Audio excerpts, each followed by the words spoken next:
naa leen affaire de grand lay doon da nga ciy fekk ay grand monsieur kii xew na nag moom mooy Amadou Diagne Fojeka ñu fekk fi Malick icône boo xam ne nii si communication kenn du ko présenté Malick maa ngi lay ziar. mais maa ngi lay nuyu di la ziar di am mbégte lool gisaat la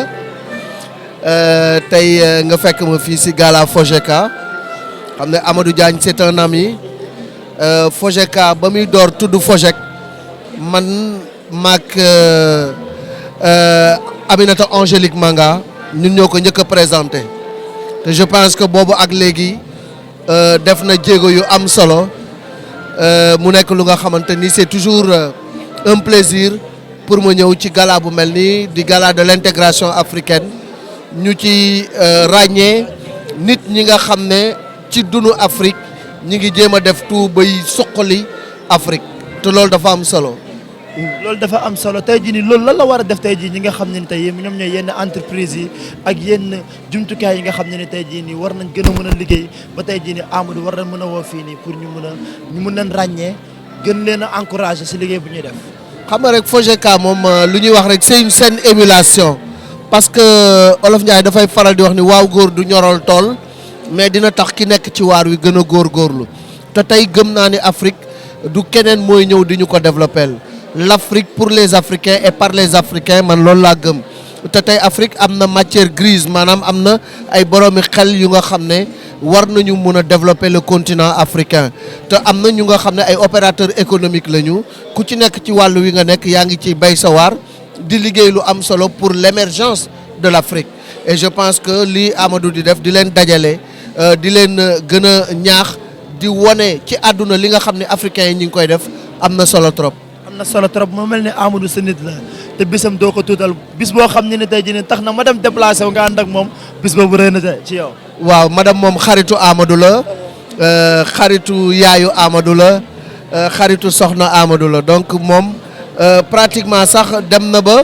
Amadou day wax ne man bu ma soxlaa dafay jaar ci madame loolu la taala def léegi. non ñun loolu lañ def léegi Grand Théâtre point TV dañoo ñëw Malick na tey du ma wax mais si madame lañ jaar madame ne accordé leen tuuti rek ñu waxtaan waaye nag suñu jógee ci Amadou am na loo xam ne nii tey jii nii actualité la am na loo xam ne nii fléau la mu am tey jii nii ci réew mi gis nga xale yi nga xam ne nii ñu ngi leen di boom ñu ngi leen di rey loolu nga nekk porteur de voix loolu ban appel nga ciy lancé. waaw man damay bëgg a waaru quoi parce que dama xamul ci ban Sénégal la ñu nekk léegi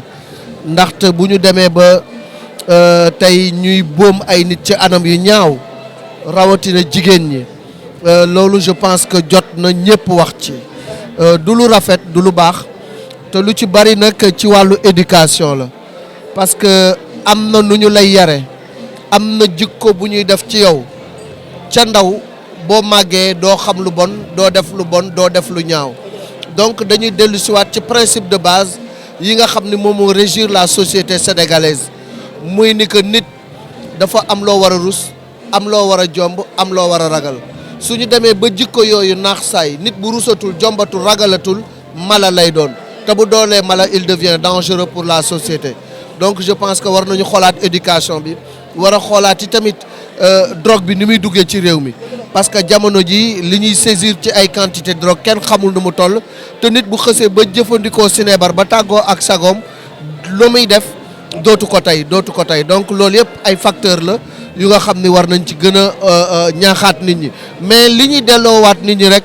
mooy ñu delluwaat ci diine delluwaat ci li fi Serigne Touba Khadim Rassoul bàyyi delluwaat ci li fi sama turandoo Seydi Hadj Malick bàyyi delluwaat ci li fi Seydina Limamou Laye bàyyi ak ñu baax ñooñu nga xam ne ñoo nekk ci réew mi je pense que ñooñu ay source d'inspiration lañu te tey ñi nga xam ne ñoo leen fi teewal jot na ñu wax ak askan wi delloowaat leen ci yàlla suñu borom ndax ñu ragal yenn yi mais daal ëpp na mais wan appel ngay lancé sur justice sénégalaise la police la gendarmerie ak tey jii nii bépp jumtukaay boo xam ne dafay aar ak yelleef doomu aadama. waaw xam nga les forces de défense et de sécurité dañ leen di jaajëfal parce que tey mun naa wax ne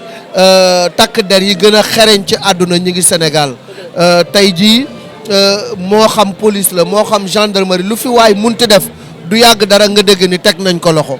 quantité drogue yi douane di saisir aussi bari na ça veut dire donc que les forces de défense et de sécurité ñi ngi def liggéey bu am solo jumtuwaay yi ñu am naam taxu koo demee noonu mais seen xereñte tax na tey ku ñu bëgg a jàpp dinañ la jàpp ñi ngi aar réew mi ñi ngi aar askan bi mais nañ leen gën a dooleel ñuy wax askan bi aussi ñu gën a collaborer ak la justice rawatina les forces de défense et de sécurité parce que tey ku nekk sa koñ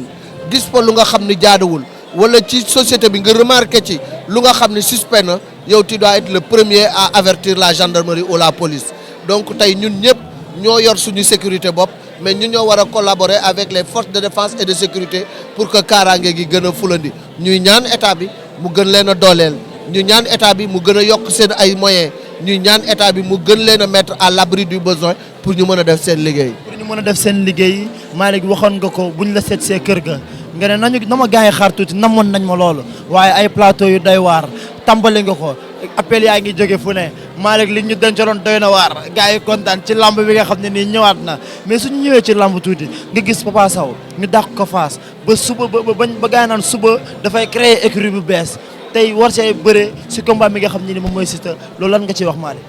waaw xam nga Siteu Papa Sow dañuy féliciter Pape Abdou Fall parce que moo fi nekk gum ci combat bu mag bu nga xam ne nit ñi mën nañ ci jàpp mu nekk le 5 avril muy ñaari ndaanaan yu nga xam ne tey bokkuñu génération ci biir làmb parce que Siteu papa moo ko jiitu ci làmb te papa dafa bokk ci mbër yi nga xam ni ñoo ëpp palmarès ci làmb ji am na 21 victoire bu ko nit ñi di fàtte te ñaar fukki ndam ak benn yooyu mu am bu ñuy xool ci làmb Tafa Gueye moo fi am ñaar fukk ak juróom ki nga xam ne moom moo di Boy Kayre moom mooy détenteur wala record victoire yi moom moo ko am avec 26 victoires donc papa soriwul foofu dafa teel a bëre nekk mbër bu nga xam ne léppam Fass la lu mu am Fass la lu mu xam Fass la kon tey bu demee ba ñu génne ko Fass loolu kuy observateur daf lay naqari man wax naa ne waroon nañu xool nu ñuy waxtaane ba joyanti ba papa delluwaat fi mu xam mais bon la xew ca biir Fass xaw ma ko duma ci mën a xuus mi ngi créer écurie dañ koy souhaiter bonne chance mais loolu nga xam ne tey moo am mën na nekk source de motivation pour moom mën na ni comme Fass dàq nañ ma génn nañ ma ci seen biir dinaa leen wan ne li nekk ci man la nekk ma nekk Fass ak ma nekk feneen war naa ko mun a wane mu am adversaire bu dangereux muy Siteu nekk xale bu nga xam ne tey coowam foo ko natt passé na ko ñun ñoo ko tuddee le phénomène de l'Ansar mu ndaw lool tollul ni mbër yi toll waaye coow li mu am mbër yu bëri amuñu ko donc mu jóge ci défaite bu nga xam ne tey dafa am lu mu ameel ay supporters am war leen ko fay mais dafa tànn ku nga xam ne aussi dafa soxla ndam parce que moom it dafa bëgg a rebondir moo tax combat la bu nga xam ne enjeu yi foo ko natt passé na ko opposition de style la parce que papa explosivité moom mooy force am maanaam noo mënti toll day dox dugg sa garde xeex ak yow jéem la juumloo Siteu wane na fi ay facettes yu bëri mën na bëre mën na xeex donc combat bu nar a neex la. combat bu nar a neex la mais Papa Sow génn mbir Fass ndax gisoo ni dina mën na am lu mu sooxal ci écurie bi. bon Fass moom c'est une institution du papa rek moo fa nekk xëy na mënul wàññi lu bëri écurie bi mais génn bi mu fa génn moo rafetul ci man sama gis-gis rafetul waroon nañu xool nu ñuy def ba boot papa roggante ko parce que njaboot boo ko yoree du ñëpp ñooy mel ni nga bëgg ñu mel ko donc da ngay fexe rek bay boole ñëpp fexe ba téye papa waxtaan ak moom mais comme béy wees na mbuub papa mi ngi créer écurie dañ koy souhaiter bonne chance li des ci carrière am. jërëjëf Malick kontaan nañ trop looy wax mbokki internet du Grand Théâtre point TV parce que namm nañ la nee gars yi nee nañ kañ la ñuy ñëwaat ñu toog yaatalaat ci sport. mais loolu yàggatul incha allah parce que am na échéance yu bëri yuy am moo xam Coupe d'Afrique des Nations la éliminatoire yi wala éliminatoire Coupe du Monde loolu yëpp mën nañ ci waxtaan ci jëmmi jamono les JOJ mi ngi ñëw nga xam ne Sénégal moom moo ko war a dalal loolu tamit actualité la bu nga xam ne sur le plan sportif réew mi yëpp mi ngi koy xaar. wàllu infrastructure yi nga xam ne aussi la ma ca waxoon tey gis nañu ne am na solution yu commencé am loolu yëpp mën nañ ci waxtaan donc Théâtre TV daal ñu ngi leen di nuyu Grand Théâtre TV. léegi daal Malick damay wax sama internet yi lenn